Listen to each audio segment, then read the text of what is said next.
বাংলাদেশে বিষধর সাপ রাসেলস ভাইপারের আতঙ্ক ছড়িয়ে পড়ছে।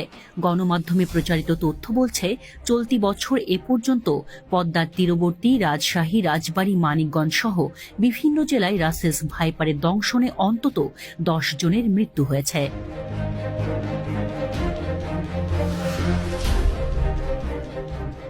রাসেলস ভাইপার ভারতীয় উপমহাদেশের 4টি বড় সাপের একটি।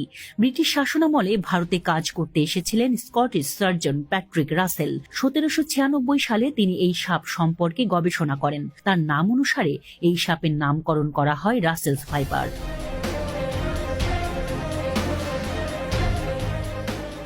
বহু আগে থেকেই বাংলাদেশে অস্তিত্ব ছিল রাসেলস ভাইপারের।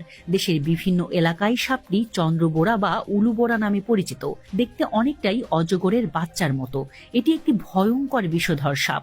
রাসেলস ভাইপারের শরীরে ছোপ ছোপ চিহ্ন থাকে, আর অজগরের মতো শরীর জুড়ে লম্বা রেখার মাঝে গোল গোল চিহ্ন থাকে। অত্যন্ত বিষধর প্রজাতির এই সাপ বাংলাদেশ থেকে বহু আগেই বিলুপ্ত হয়ে গেছে বলে মনে করা হলেও সাম্প্রতিক সময়ে এর অবাধ বিচরণ ভাবিয়ে তুলছে বিশেষজ্ঞদের। গত 1 মাসেই রাজশাহীর চারঘাট, গোদাগাড়ী, রাজবাড়ীর গোয়ালন্দ, চাঁদপুরের মতলব সহ দেশের বিভিন্ন জায়গায় দেখা পাওয়া গেছে রাসেলস ভাইপারের। গত 3 মাসে পদ্মার তীরবর্তী মানিকগঞ্জে অন্তত 5 জন প্রাণ হারিয়েছেন এ সাপের দংশনে। সাপটি এর স্বাভাবিক চরিত্রও বদলাচ্ছে। ঘন ঝোপ ও পরিত্যক্ত জমি অপেক্ষাকৃত কমে গেছে, তাই রাসেলস ভাইপার এখন কৃষি জমিতেই থাকে। সাপ সাধারণত মানুষকে এড়িয়ে চলার চেষ্টা করে, কিন্তু রাসেলস ভাইপার সাপের স্বভাব একেবারেই উল্টো। সচরাচর মানুষ দেখলে পালিয়ে যায় না, নিজেদের বিপন্ন মনে করলে হঠাৎই আক্রমণ করে বসে।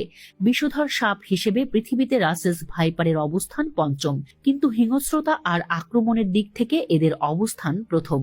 আক্রমণের ক্ষেত্রে এই সাপ কতটা ক্ষিপ্র! 1 সেকেন্ডের 16 ভাগের 1 ভাগ সময়ের ভেতরে কামড়ের সম্পূর্ণ প্রক্রিয়া সম্পন্ন করতে পারে। বিশেষজ্ঞদের মতে সাপটি এখন পানিতে চলতে পারে বলে বর্ষাকালে কচুরিপানার সঙ্গে বহু দূর পর্যন্ত ভেসে জায়গা বদল করতে পারে। চট্টগ্রামের ভেনম রিসার্চ সেন্টার তাদের ওয়েবসাইটে জানিয়েছে, শুধু বাংলাদেশ নয়, ভীষণ রকমের বিষাক্ত রাসেলস ভাইপার আছে ভারত, ভুটান, থাইল্যান্ড, কম্বোডিয়া, চীন ও মিয়ানমারে। এ সাপ সাধারণত ঘাস, ঝোপ, বন, ম্যানগ্রোভ ও ফসলের ক্ষেতে বাস করে। যেহেতু ডিম না দিয়ে সন্তান প্রসব করে, ফলে সাপের বাচ্চাদের বেঁচে থাকার সম্ভাবনা বেশি থাকে। রাসেলস ভাইপারের বিষের প্রতিক্রিয়ায় আক্রান্তের রক্তক্ষরণ হয়, হৃৎপিণ্ডের সমস্যা দেখা দেয়, কিডনির কার্যকারিতা বন্ধ হয়ে যায়। ফলে যেসব রোগী আক্রান্ত হয়ে হাসপাতালে চিকিৎসা নিতে আসেন, তাদের শতকরা প্রায় 30% মারা যান। অন্যান্য সাপে কাটা রোগীদের তুলনায় রাসেলস ভাইপারের দংশনে মৃত্যুর হারও বেশি।